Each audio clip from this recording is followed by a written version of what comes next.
hay publicado hasta ahora mismo son los reales decretos de enseñanzas mínimas de todas las etapas educativas en los que se tienen que basar, porque estas enseñanzas mínimas no son los mínimos que tiene que conseguir un alumno, sino son las enseñanzas mínimas que todas las comunidades autónomas tienen que garantizar para que haya, como si dijéramos, un ordenamiento jurídico mínimo por igual en todas las comunidades autónomas. Otra, para modernizar el sistema educativo, recupera principios constitucionales como el de participación o como el de autonomía de los centros. Me imagino que ya en lo que he dicho de los desarrollos curriculares, me imagino que ya sabréis que lo que está establecido en la actualidad es que en una comunidad autónoma, como puede ser La Rioja, el Gobierno regula el 60% de las enseñanzas mínimas y el Gobierno autonómico regula el otro 40%. Pero la LOMLOE, en su marco legislativo, introdujo una salvedad y no marcó el porcentaje, pero sí deja como explícito que las comunidades autónomas dejen un margen de autonomía en los centros. Para decidir aspectos que tienen que ver con el currículo. O sea, al final,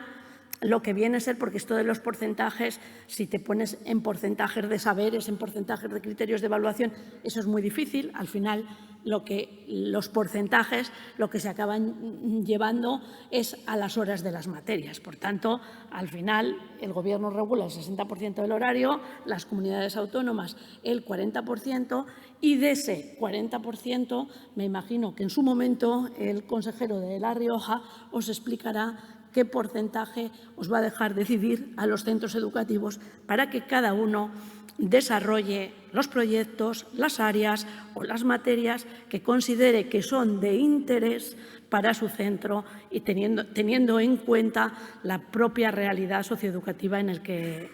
que está inmerso. Y luego la LOMLOE, aunque también se ha cuestionado de vez en cuando, sí que insiste en la necesidad, sobre todo en las comunidades que tienen dos lenguas, en la necesidad de asegurar el dominio de las dos lenguas, de la lengua castellana y de la lengua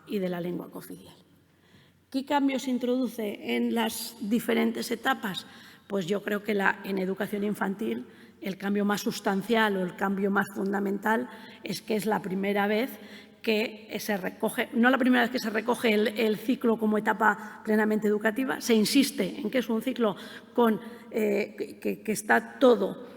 vinculado al ámbito educativo. Entonces, va a ser la primera vez que el Gobierno regule los requisitos mínimos de los centros de 0 a 3, que hasta ahora no regulaba, estaban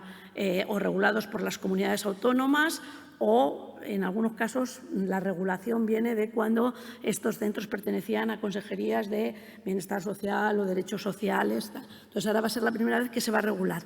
Y, además, hay un compromiso de un aumento paulatino de plazas públicas para el ciclo 0-3. Esto, ya os lo contará luego Lucio, en los reales decretos de enseñanzas mínimas ha tenido una repercusión fundamental y es la primera vez que se hace un currículo para toda la etapa. Es decir, es la primera vez que educación infantil en el currículo no va junto al currículo de educación primaria, sino que hay un currículo propio de la educación infantil de 0 a 6 años. En primaria se recupera lo que yo creo que nunca se ha perdido. Yo soy ahora directora general, pero soy maestra también, y yo creo que, bueno, y inspectora, y en mis años como inspectora y con la implantación de la LOMCE, yo creo que los maestros en general hemos seguido funcionando mucho en los centros educativos, aunque en la evaluación, las notas y otras cuestiones obligatoriamente, y porque hay que cumplir la ley, se hacía por cursos, se seguía teniendo muy en cuenta a la hora de coordinaciones y tal la estructura de ciclos. Bueno, pues en primaria se vuelven a recuperar los ciclos de 2 años y en uno de los cursos del tercer ciclo, o sea, en quinto o en sexto, las comunidades autónomas tienen la obligación de incluir un área de educación en valores cívicos y éticos. Aquí se limita al máximo la permanencia. A ver, hay numerosos estudios. Ya sabéis que España o el sistema educativo español, si hay de una cosa de la que no podemos estar orgullosos, es de las tasas de abandono educativo temprano. A veces esas tasas de abandono educativo temprano pueden estar influenciadas por el exceso de repeticiones, según nos dice la OCDE y otros organismos internacionales, que veníamos haciendo en nuestro país, y que no está demostrado que la repetición o la permanencia un año más en el mismo curso o en el mismo ciclo de verdad garantice una mejora. Si no se toman otras medidas, el mero hecho de permanecer un año más en el ciclo, de permanecer un año más en el curso, tiene pocas garantías de éxito para el alumnado. Entonces, limita las repeticiones, se puede repetir una vez como máximo en toda la educación primaria. En caso de repetición o de permanencia, a mí lo de la repetición no me gusta mucho, pero es que se entiende mejor, o de la permanencia un año más en el mismo ciclo, tiene que ir acompañada de un plan específico de refuerzo. Es decir, no se trata de repetir todo lo que ha hecho el año anterior, sino incidir en aquellos aspectos curriculares o en aquellas competencias no conseguidas y que tiene que ir consiguiendo con esa permanencia más. Y se refuerza bastante. Yo creo que esto se trabaja, pero a veces no se trabaja lo suficiente, y es una de las cosas que cuando se hacen estudios del abandono educativo temprano se consideran fundamental, y a veces no le damos la importancia que tiene a la transición fluida de la etapa de educación primaria a la ESO. Entonces, bueno, garantiza que no haya un número de materias más en la ESO de las que hay en primaria, que haya intercambio de información entre los centros, y yo creo que ya digo que hay que establecer medidas que faciliten y agilicen esa transición. En educación secundaria obligatoria, lo más fundamental, por decirlo de alguna manera, es la eliminación de la doble titulación, que aunque yo creo que los que sois de secundaria sabéis, nunca se llegó, hubo un acuerdo de las comunidades autónomas con el Gobierno, y al final nunca se llegaron a dar esas dobles titulaciones. Se mantuvo la titulación única, pero la ley estaba como un poco en stand-by, en ver a ver qué pasa y a ver por dónde tiramos. Entonces, ahora mismo ya se considera que, al ser una educación básica, tiene que ser igual para todo el alumnado. Entonces, se puede adquirir por distintas vías, porque ya vais a ver que en la ordenación pues hay materias que pueden tener más vinculación con determinada orientación de un alumno a la FP, o más vinculación con si un alumno quiere ir al mundo laboral o si un alumno quiere ir al bachillerato. Pero, en cualquier caso, no cierra la ley, no cierra ni establece una única vía. Y luego, todos los estudiantes que no tengan la oportunidad de obtener el título obtendrán una certificación oficial. Que esa certificación oficial tenga validez en el caso de que necesiten acreditarla para competencias posteriores. Ya sabéis que ahora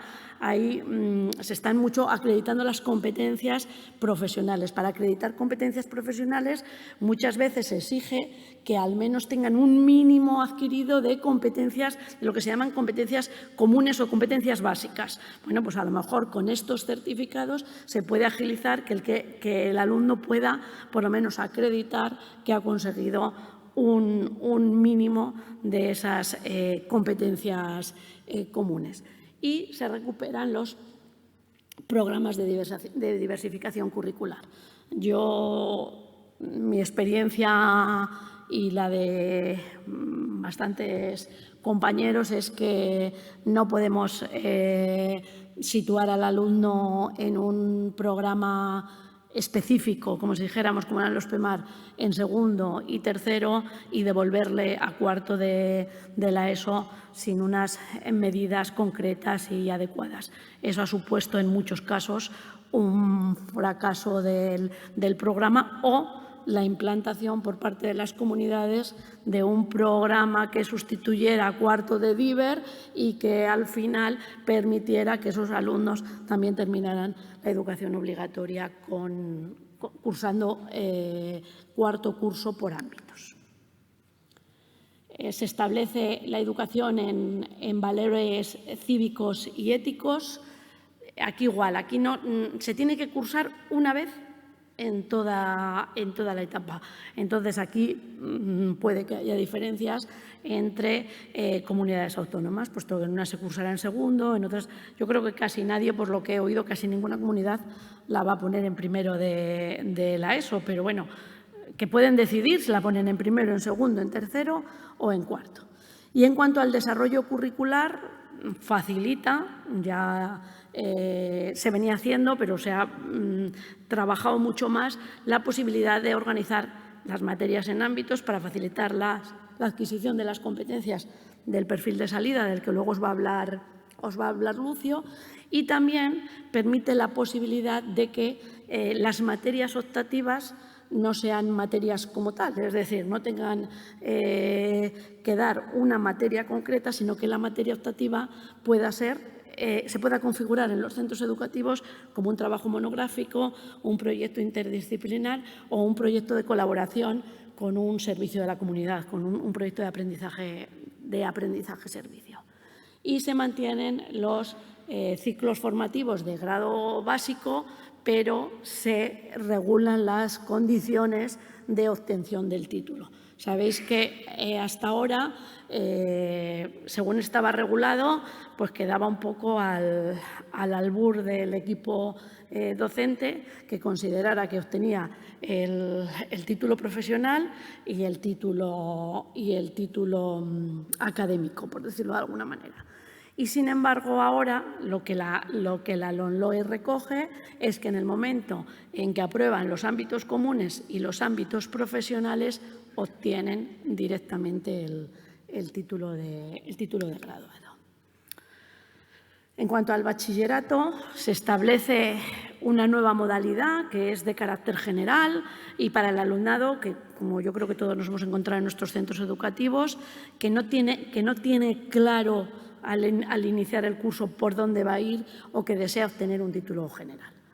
En la prensa yo creo que se ha desvirtuado bastante el sentido de este bachillerato y se ha entendido como que es un bachillerato en el que aquí vamos a estar todas las administraciones educativas regalando títulos de modalidad general a todo el alumnado para subir los índices de titulación de bachillerato, que va a ser un bachillerato regalado. Y yo creo que luego cuando Lucio os lo cuente vais a ver que eso no es así. Al final, los alumnos del bachillerato general van a cursar las mismas materias comunes que van a cursar el resto, o sea, que van a cursar el resto de alumnos de las otras modalidades, con lo cual lo que sí establece es una modalidad, o sea, es una facilidad para que en esa modalidad se pueda hacer un poquito más a la carta. Es decir, sí que están las troncales de modalidad obligatorias, también como en el resto de bachilleratos, pero luego lo que son las otras materias de modalidad, cada alumno lo podrá ir diseñando un poco en medida de sus intereses formativos o de sus intereses profesionales. Contempla también la posibilidad de que se cursen simultáneamente materias de ambos cursos o lo que venimos llamando el bachillerato en 3 años, que se hacía con carácter general en adultos, pero ahora regula los casos en los que se puede cursar en el bachillerato ordinario. Por ejemplo, para deportistas de alto rendimiento, para alumnado que esté cursando enseñanzas de música y danza, para alumnado que le haya venido una situación familiar sobrevenida y entonces pueda pedir, como si dijéramos, la dispensa al centro, no se oferta con carácter general, sino que pueda pedir la dispensa al centro de cursar un año unas materias de primero, otro año materias de primero y segundo y otro año materias de segundo solo, pero siempre teniendo en cuenta, claro, lógicamente, que en el bachillerato ya sabéis que hay prelación de materias, es decir, tendrá que tener aprobadas las materias de primero antes de que se le pueda evaluar o dar el aprobado, como si dijéramos, de la materia de segundo. Y se recuperan como materias comunes del bachillerato y para que sean cursados por todos los estudiantes la filosofía y la historia de la filosofía. ¿En qué refuerza la LOMLOE la equidad? Pues bueno, esta mañana hemos tenido, ya digo, 2 horas y pico hablando de inclusión y el trabajo que los orientadores desempeñan para mejorar toda la inclusión de nuestros centros educativos, y yo creo que la LOMLOE, uno de sus pilares fundamentales es reforzar la equidad, pero la equidad, como ya he dicho, unida a la mejora de la calidad y de la inclusión educativa. Y recupera, o sea, no, la equidad y la inclusión no van vinculadas o unidas solo a un determinado tipo de alumnos. Es decir, la inclusión tiene que garantizar el que nuestros centros educativos sean unos centros para todos, o sea, para todo el alumnado. Ahora, o sea, la ley, lo que era la redacción anterior de la LOMLOE, con el correspondiente tirón de orejas al Gobierno de España por la Convención de los Derechos de las Personas con Discapacidad, la